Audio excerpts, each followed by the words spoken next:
everyone, welcome to Kelly's Creative Dream Studio. Today is just a day late, but we are doing the Reindeer Club.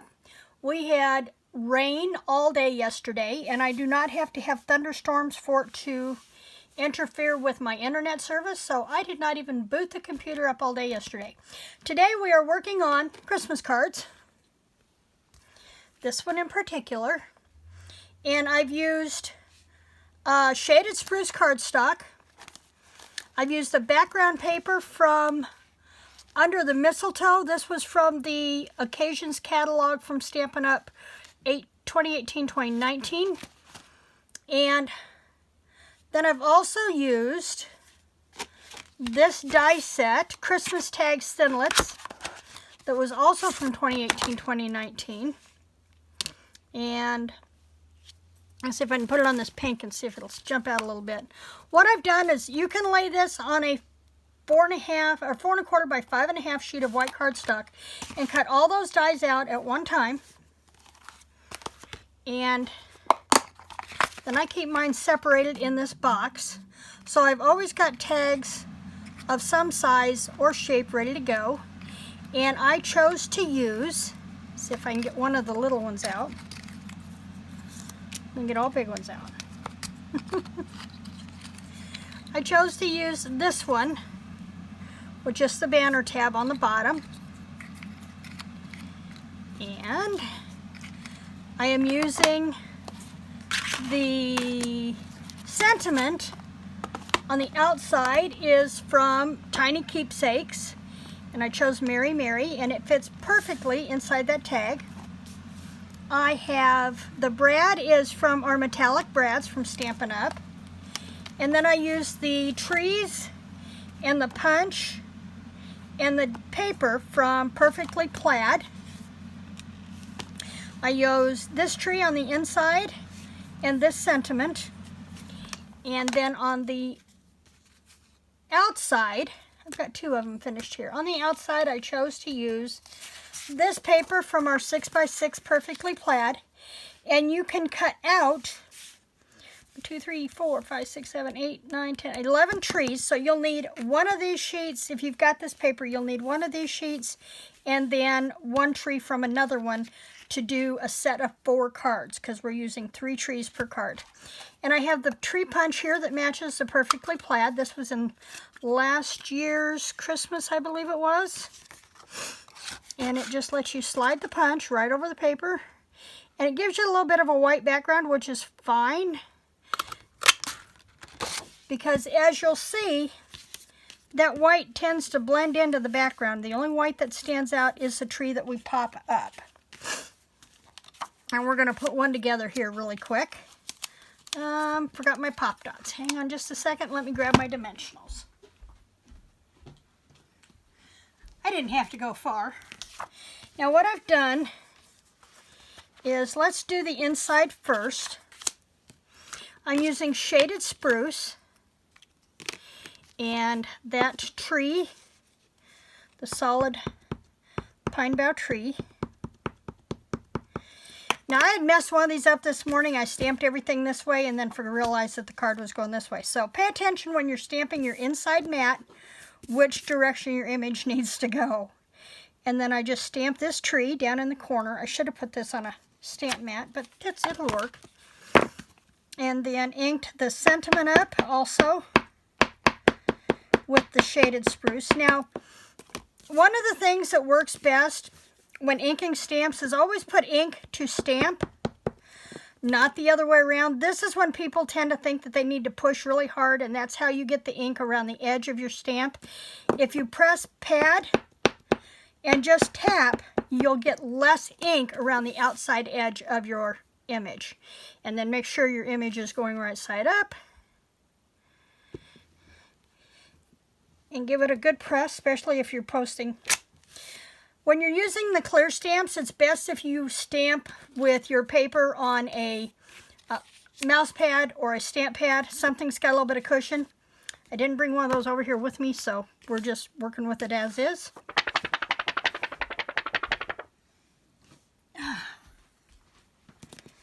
And then we're going to go ahead use our liquid Tombow. And remember, just go around the edge. You don't have to go right up close because it'll squish out when you press it into place.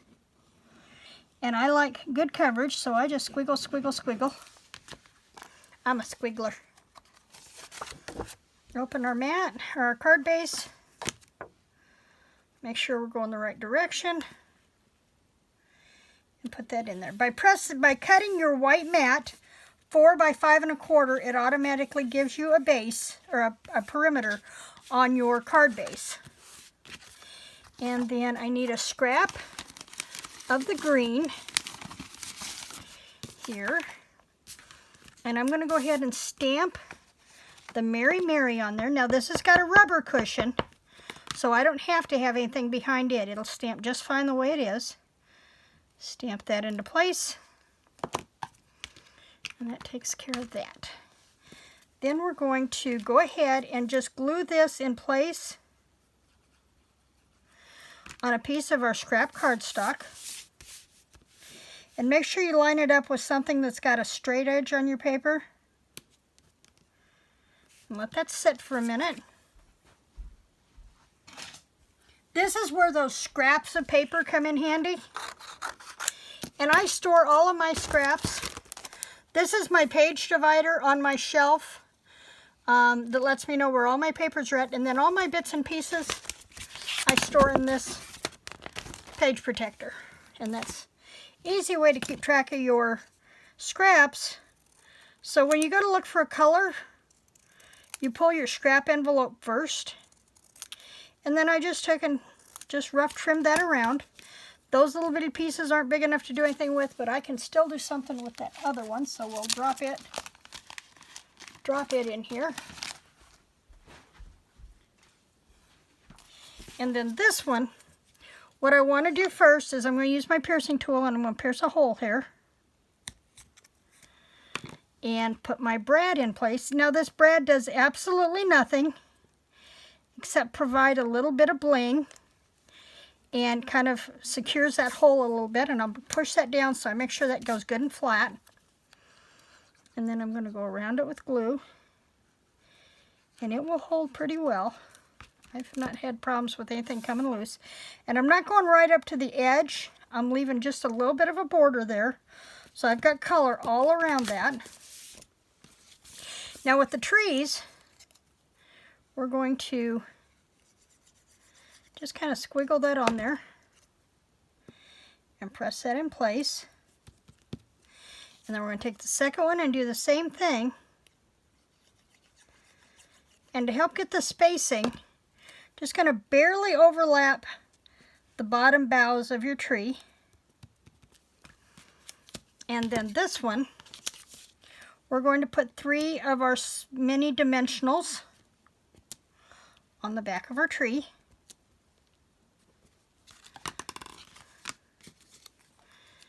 Pick that paper off.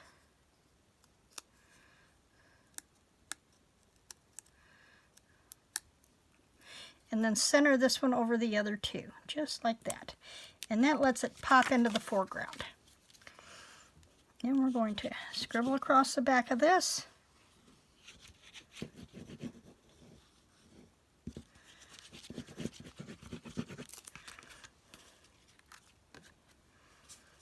And adhere it, making sure I've got the right one, adhere it to the front of our card base. Just like that. And then I'm going to flip it over, secure it into place, and there we have a second Christmas card. So I have 4 of those. I have 4 of those here. And I kind of like the way those turned out. Since I had to punch into that other sheet of paper, what I may do is go ahead, that'll give me 1, 2, 3, that'll give me 3 more cards. So I may go ahead and make 3 more of these while I've got all the supplies out and ready to go. And that is our Christmas card set for the Reindeer Club this month. I have one more thing to show you really fast.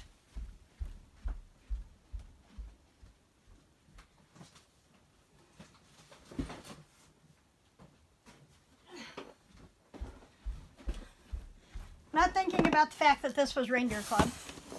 This is what they call a bladder box, and it's what sauces, like pizza sauce, spaghetti sauce, that kind of thing, are in at the plant where they make, where they package sauces and raviolis for frozen dinners.